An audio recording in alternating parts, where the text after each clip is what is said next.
There are many negative health consequences associated with FGM, including hemorrhage, cervical infections, urethral damage, urinary tract infections, dermatoid cysts, chronic pelvic infections, difficult and often dangerous childbirth, and a variety of other complications that can lead to death.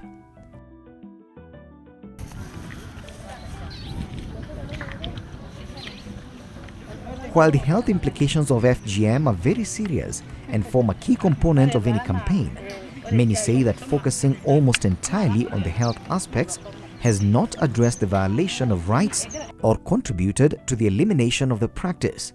Instead, a strong focus on health implications appears to have contributed to the adoption of less severe forms of FGM or having medical professionals carry out the procedure in a more sanitary manner.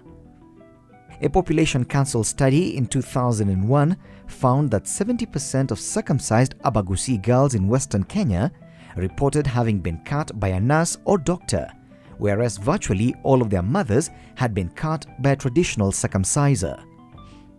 We know that there are even now medical practitioners who are doing it in hospitals. The law does prohibit. They're now calling it medicalization of FGM. It is still a violation. But these slow efforts in eradicating FGM recently placed Kenya at an awkward position during the International Convention Against Torture in Geneva. Kenya was reporting on the Convention Against Torture.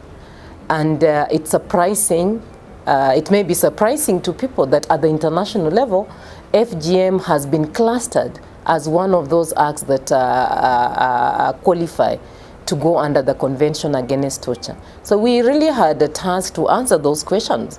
Why we still have communities in Kenya practicing the practice of FGM, yet Kenya has ratified the Convention Against Torture.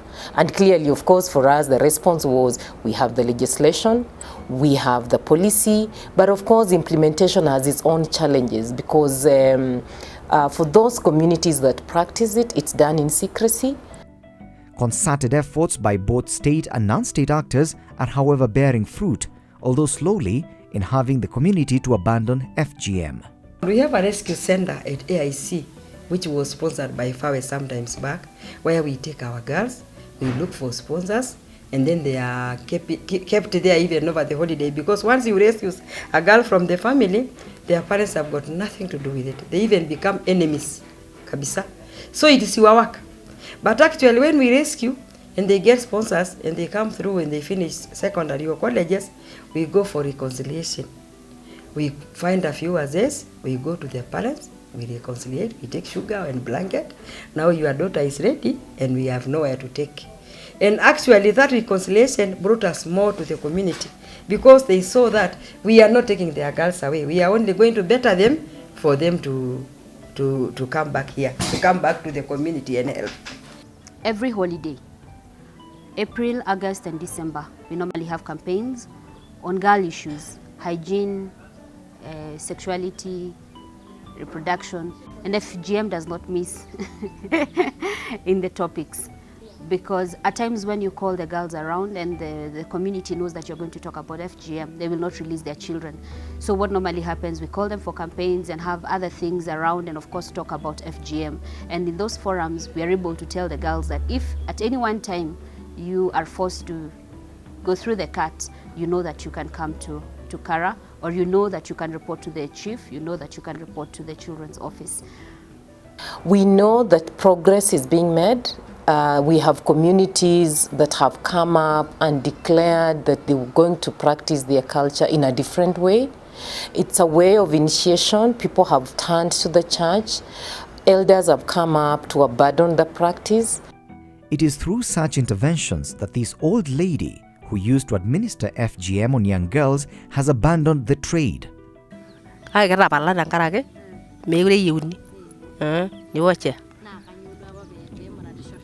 Mera mada yawar masa amuke dangana rara ki belle kenyade ne u megure ki yu mera faida kuna faida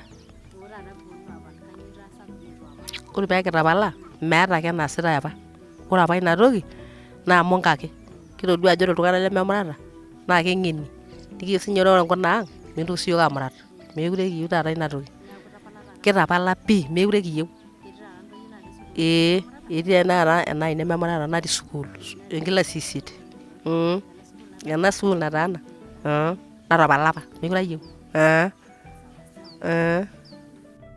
Players in the war against FGM concur that sustained and tailored effort backed by collaboration on research and intervention efforts is key to making greater inroads into eradicating what has been a deep-rooted cultural practice for many communities in Kenya. Some of the children appreciate FGM and they feel that they have to go through it. And so it might be the plan and the wish of good Samaritans, of chiefs and people like this, that this girl does not go through FGM. But if the child is not interested in participating in her rescue, then it becomes impossible, because after some time you will hear maybe she has been mutilated. And so yes, because if the child would take a big role in fighting the action, then it would be easier, because every time she would be facing this risk, she would know where to run to and she would find a shelter. And then again, of course, if the family would be able to understand the risks around FGM, then they would help this child to ningeliomba kama kuko na uwezo watoto hata kwa primary wasomeshwe zaidi na zaidi umuhimu wa kutotahiri. Tusomeshe hata watoto, tusomeshe wazazi, na kwa shule, kwa primary hasa watoto wafundishwe sana. Watoto wafundishwe haki yao. The National Gender and Equality Commission is, however, moving fast to address the gaps in policy implementation, besides provision of free legal aid to victims of FGM. It's the work of the Ministry of Gender to come up with the policies to implement. But for us, we look at how is the process? How are they doing it? Does it have an impact? What are the gaps? And how can they be made better? And I believe that as a National Gender and Equality Commission, we have taken a step further of rolling now into the counties, coming out of the national office into the counties, so that people who have problems with these issues can be able to reach us.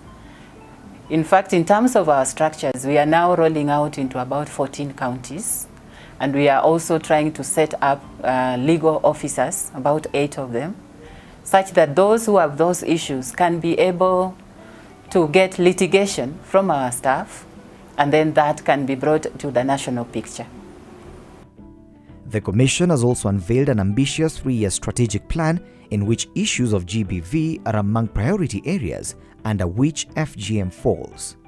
We are in the process of developing a framework to purely work with the Ministry of Gender that has the mandate to implement, to work with civil society organizations that are working in the area of FGM, to ensure that we monitor and document.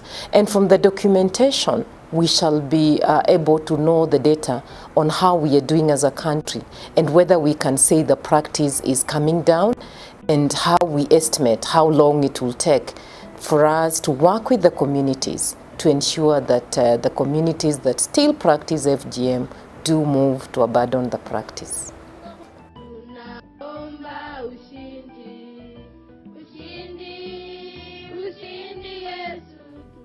Education for girls is a key to the long-term elimination of FGM, as women with higher levels of education are more likely to decline that their daughters undergo the procedure. School curriculums should also teach the rights of the child and awareness on sexuality issues, which will provide awareness on what FGM entails. Some have urged NGOs working within communities where FGM is prevalent to offer support and even temporary protection when necessary to those who publicly declare themselves against the practice. While FGM is a deep-rooted cultural tradition which is continued through taboos and myths, culture is not static and some changes are inevitable. The family is a very important unit, and Kenyans should think about this more in terms of the issues that affect the family, because without the family, you cannot have a nation. And so issues of FGM need to be discussed even at family level. And in that way, it will have more impact than when we put laws and policies that the families can be able to dodge and go underground and do the things that they do. So let's discuss more at family level, and let's celebrate more the International Family Day. We can have way of socializing, way of enjoying our culture without necessarily, as families, subjecting our girls and babies and young women to the cut. The progress is slow, but we know the war will be won.